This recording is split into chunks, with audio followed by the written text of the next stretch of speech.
एक युवक अपने गुरुकुल से वापस लौटा। जब वो गुरु से विदा होता था, उसने गुरु के पैर पड़े और उसकी आंखों से आंसू गिर पड़े गुरु के चरणों पर। गुरु ने कहा, रोते हो, क्या बात है?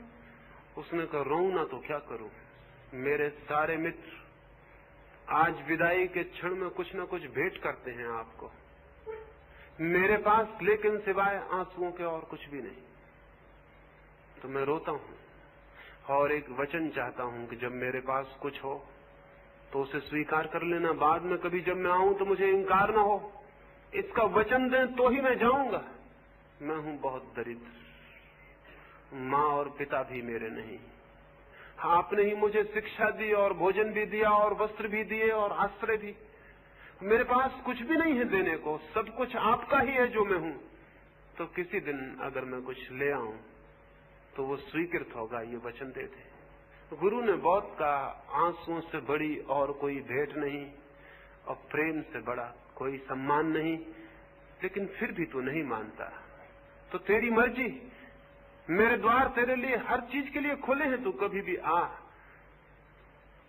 वो युवक वहां से चला, देश की राजधानी में पहुंचा। उसी संध्या अपने एक मित्र के घर मेहमान हुआ। रात उसे करवटें बदलते देख के उसके मित्र ने पूछा, बेचैन मालूम होते हो बहुत, क्या बात है? उसने कहा, बेचैनी एक ही है, जिस गुरु के पास बहुत कुछ पाया उसे मैं भेंट भी न कर सका, कुछ भी भेंट न कर सका। उसके मित्र ने पूछा, क्या भेंट करना चाहते हो? उस युवक ने कहा, अगर 5 स्वर्ण मुद्राएं भी मुझे मिल जाएं, लेकिन कहां मिलेंगी, मैंने तो इकट्ठी 5 मुद्राएं देखी भी नहीं, तो मैं गुरु के चरणों में रखा था। उसके मित्र ने कहा, तुम निश्चिंत सो जाओ, सुबह थोड़े जल्दी उठाना। इस देश का जो राजा है उसका नियम है कि पहले भिक्षु, पहला याचक उसके द्वार पर जो चला जाता है वो जो भी मांग लेता है वो दे देता है। तो तुम 5 स्वर्ण मुद्राएं मांग लेना, जल्दी चले जाना, और घबराने की कोई बात नहीं, मुश्किल से कभी कोई याचक जाता होगा। वो निश्चिंता से सो गया और सुबह बहुत जल्दी राजा के द्वार पर पहुंच गया। कोई वहां न था। थोड़ी देर बाद राजा अपनी बगिया में घूमने को आया तो वहां जोड़ के उसने कहा कि मैं पहला याचक हूं, जो मैं मांगूंगा दे सकेंगे आप? राजा ने कहा, आज के ही नहीं, सदा के तुम पहले याचक हो, क्योंकि आज तक जब से मैंने ये नियम लिया कोई नहीं आया। तो जो तुम मांगोगे मैं दे दूंगा, जो तुम मांगोगे। जैसे ही राजा ने ये कहा, जो तुम मांगोगे, 5 स्वर्ण असरफियों का ख्याल एकदम खिसक गया और 5000 असरफियों का ख्याल आ गया। गणित सीखा था उसने भी, आप तो ही गणित जानते हैं, मैं ही थोड़ी, वो भी गणित जानता था। 5 हट गए और शून्य पर शून्य रख गए, 5000। उसने सोचा, जब राजा कहता है जो मांगोगे, तो पागल हूं मैं जो 5 मांगू, 5000 क्यों नहीं? और फिर उसे लगा, पागल हूं मैं जो 5000 ही मांगू, 5 लाख क्यों नहीं, या कि 5 करोड़, या कि 5 अरब, या कि खरब। और फिर बहुत ही शीघ्र क्षणों में संख्याएं लंबी हो गई और अंतिम संख्या आ गई जो उसे मालूम थी। और तब उसका हृदय धक से रह गया कि मैंने और गणित क्यों न सीख लिया। राजा सामने ही खड़ा था। उसने कहा, प्रतीत होता है तुम निश्चय करके नहीं आए, तो तुम निश्चय कर लो, मैं बगिया का एक चक्कर लगाऊं। युवक को राहत मिली। उसने कहा, बड़ी कृपा है आपकी, मैं थोड़ा सोच लूं। लेकिन सोचने का तो अंतिम सीमा आ गई थी, संख्याएं चुप गई थी। क्या सोचे, क्या करे? और बहुत पीड़ा मालूम होने लगी। राजा के पदचाप सुनाई पड़ने लगे। वो वापस लौटता है, उसके पदचाप बढ़ते चले जाते हैं और वो घबराया जा रहा है और मरा जा रहा है। 5 स्वर्ण असरफियां बहुत पहले छूट गई। गुरु बहुत न मालूम कहां खो गया। देने लेने की बात न रही, भेंट का कोई सवाल न था। सवाल था एक, राजा कहता है जो मांगोगे दे दूंगा।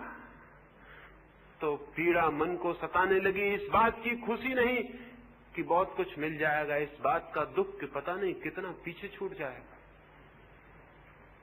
मांग तो लूंगा ये, लेकिन पता नहीं कितना पीछे छूट जाएगा और ये अवसर जीवन में दोबारा आए ना आए। और डर है कि ना आएगा, क्योंकि राजा इस भेंट को दे के सचेत हो जाएगा और शायद वापस ले ले अपने नियम को। सोचा होगा एक गरीब सा लड़का है, 10-50 रुपए मांगेगा, कोई स्कॉलरशिप की बात कहेगा या कुछ और। राजा करीब आने लगा, तभी उसके सारे प्राण जैसे इकट्ठे हो गए और उसे ख्याल आया, मैं गलती में हूं, संख्या छोड़ दूं, मैं सीधा मांग लूं कि जो कुछ तुम्हारे पास है सब मुझे दे दो। संख्या की उलझन गड़बड़ है, पीछे पछतावा होगा। सब दे दो जो तुम्हारे पास है, हाँ 2 वस्त्र छोड़ दूं, जो वो पहने हैं पहने चला जाए। बाहर निकल जाओ 2 वस्त्र पहने हुए, दया है मेरी कि 2 वस्त्र छोड़ता हूं। ऐसे मन तो छोड़ने का नहीं होता, 2 वस्त्र भी कौन छोड़ना चाहता है। राजा सामने आया तो वो निर्णित था। उसने कहा फिर से कह दें कि जो मैं मांगूंगा देंगे। राजा ने कहा मैंने, तुम चिंता क्यों करते हो, बोलो। उस युवक ने कहा तब जो आप वस्त्र पहने उन्हें पहने बाहर निकल जाएं, और जो आपका है सब मेरा हुआ। सोचा था राजा घबराएगा, पता नहीं हृदय का दौरा आ जाए, हार्ट अटैक हो जाए या क्या हो जाए, लेकिन राजा घबराया नहीं। बात उल्टी हो गई, घबराया युवक ही, क्योंकि राजा ने आकाश की तरफ हाथ जोड़े और कहा हे परमात्मा, जिस आदमी की मैं प्रतीक्षा करता था वो आ गया। और राजा ने कहा मेरे बेटे, 2 वस्त्र छोड़ने में तुझे बहुत कष्ट होगा, वो भी मैं छोड़े जाता हूं। मैं नग्न ही इस द्वार के बाहर निकल जाता हूं, जिसमें कभी तुझे पछतावा न हो और मेरे प्रति क्रोध न आए। छोड़ना बहुत कठिन होता है, राजा ने कहा 2 वस्त्र भी छोड़ना बहुत कठिन होता है, और तेरी उम्र में बहुत कठिन है। मैं ये वस्त्र उतारने लगा राजा। युवक बोला ठहरो, एक चक्कर और बगीचे का लगाएं, मैं एक बार और सोच लूं, क्योंकि मैं घबराया हूं, मैं अबोध हूं, मेरा कोई अनुभव नहीं। और आपकी छोड़ने की इतनी राजी, इतनी मर्जी, इतनी स्वेच्छा, इतना आनंद, तो मैं डर गया। क्योंकि जो इतना बड़ा राज्य इतनी खुशी से छोड़ के भगवान को धन्यवाद दे के जाता है, निश्चित ही इस सब में उसने कुछ भी न पाया होगा। तो जब वो अपने जीवन को व्यर्थ कर लिया आपने, और आप बूढ़े हो आए और आपके सारे केस शुभ्र हो गए और आपके चेहरे पे झुर्रियां आ गई और जीवन आपसे विदा हो गया, और आप इस सब के बीच कुछ न पा सके, तो क्षमा करें, अभी मेरे पास जीवन है, मैं वहां खोजूं जहां कुछ मिल सकता है। क्षमा करें, एक दफा और घूमा है, मैं सोच लूं। राजा ने कहा सोचोगे तो मुश्किल में पड़ जाओगे, सोचने वाले हमेशा मुश्किल में पड़ जाते। और फिर जीवन पड़ा है, सोचते रहना। मैंने भी तो जीवन भर सोचा, तब जाना। रुको, जल्दी क्या है? जल्दी हो तो मुझे होनी चाहिए, संभालो इसे, जल्दी मैं जाऊं। लेकिन युवक राजी नहीं हुआ और राजा को दूसरा चक्कर लगाने जाना पड़ा। और जैसा कि राजा को ज्ञात था वही हुआ। लौटकर युवक वहां नहीं था। वो अपनी 5 स्वर्ण मुद्राएं भी बेचारा छोड़ गया। इसे मैं कहता हूं ऑब्जर्वेशन, इसे मैं कहता हूं निरीक्षण। उस युवक ने कुछ देखा, निरीक्षण किया। उसके पास आंख थी, वो राजा के आर पार देख गया, राजा की सारी संपत्ति के आर पार देख गया। उसे दिखाई पड़ गया एक आदमी के लिए जो व्यर्थ हो गया, वो हर एक के लिए व्यर्थ है। आदमी और आदमी में भेद नहीं, मन और मन में अंतर नहीं, और एक आदमी सब आदमी की कथा है। लेकिन हम सब इस भ्रम में होते हैं कि मैं हूं एक्सेप्शन, मैं हूं अपवाद, मैं बात ही और हूं, बाकी सब और होंगे। इसलिए हर आदमी ये सोच के कि मैं अपवाद हूं सोचता है। निरीक्षण करने की क्या जरूरत है? मैं जीऊं अपने ढंग से। नहीं, कोई मनुष्य अपवाद नहीं है। मनुष्य की कथा एक है, मनुष्य के चित्त की कथा अलग अलग नहीं। और उसके चित्त के नियम एक हैं, भिन्न नहीं। 10,000 वर्षों में अगर कोई अनुभव मनुष्य के सामने निरपवाद रूप से खड़ा हो गया है तो वो ये कि जिन्होंने बाहर खोजा उन्होंने कुछ भी नहीं पाया। एक भी बाहर खोजने वाला आदमी ये नहीं कह सका कि मैं हाथ उठा के कहता हूं कि मैंने बाहर की दुनिया में पा लिया उसे जिससे मैं पाना चाहता था। पूरे मनुष्य के इतिहास में एक आदमी नहीं जो ये कह सके कि मैंने बाहर खोजा और पा लिया। और दूसरी बात भी इतनी ही निरपवाद सत्य है, जिसने भीतर खोजा उनमें से भी एक भी आदमी ऐसा नहीं जिसने कहा हो मैंने भीतर खोजा और नहीं पाया।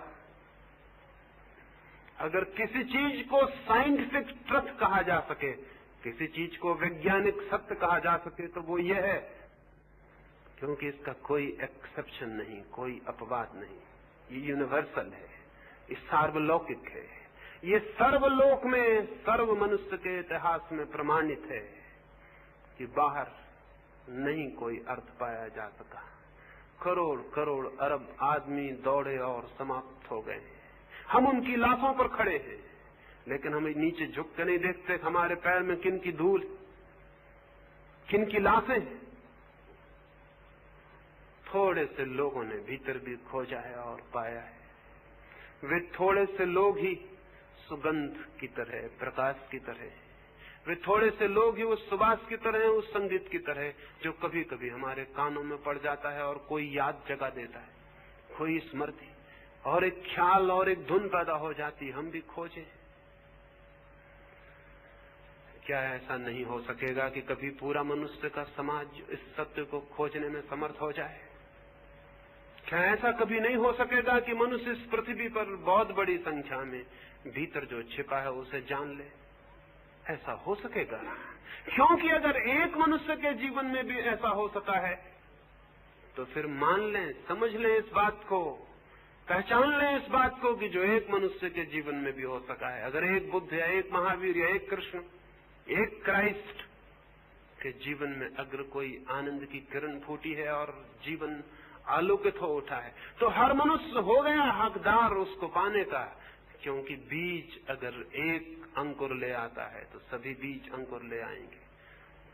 अगर एक मनुष्य के भीतर ऐसी परमात्मा की सुगंध उठाती है तो हर मनुष्य की संभावना हो गई, ये पोटेंशियलिटी हो गई, उसके भीतर भी ये संभावना प्रकट हो सकती है। हो सकता है किसी दिन जमीन पर ऐसा दिन, ऐसा लोक कि बहुत अधिक लोगों के जीवन संगीत और प्रेम और प्रकाश से भर जाएं।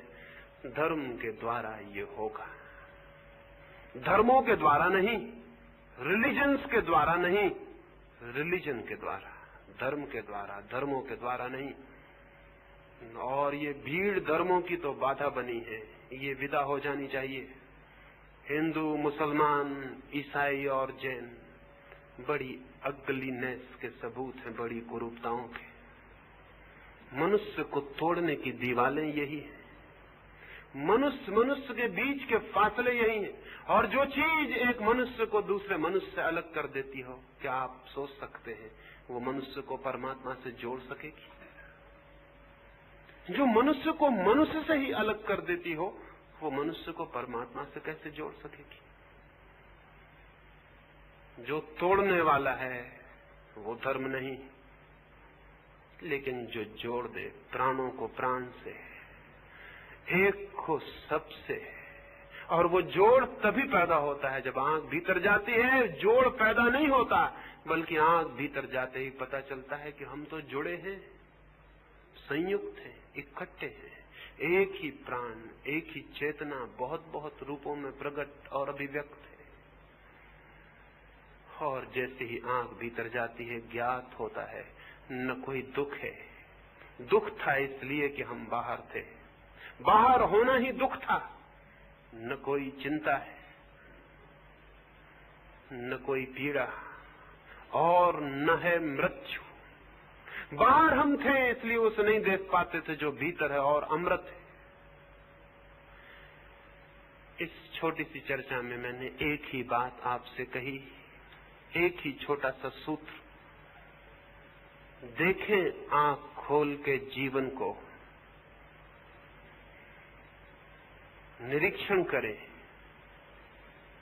तो बाहर की व्यर्थता दिखाई पड़ सकती है, और बाहर की व्यर्थता दिखाई पड़ा है तो भीतर की सार्थकता पर तत्क्षण आंख पहुंच जाती है। और जिसकी भीतर की सार्थकता पर आंख पहुंच गई, वो कोई बाहर की दुनिया को उजाड़ने वाला नहीं बन जाता है, बल्कि वही बाहर की दुनिया के लिए भी आनंद का और सुबास का स्रोत हो जाता है। वो कोई बाहर को दुनिया का मिटाने वाला और उजाड़ने वाला नहीं होता, बल्कि वही आधार बन जाता है बाहर की दुनिया के लिए भी।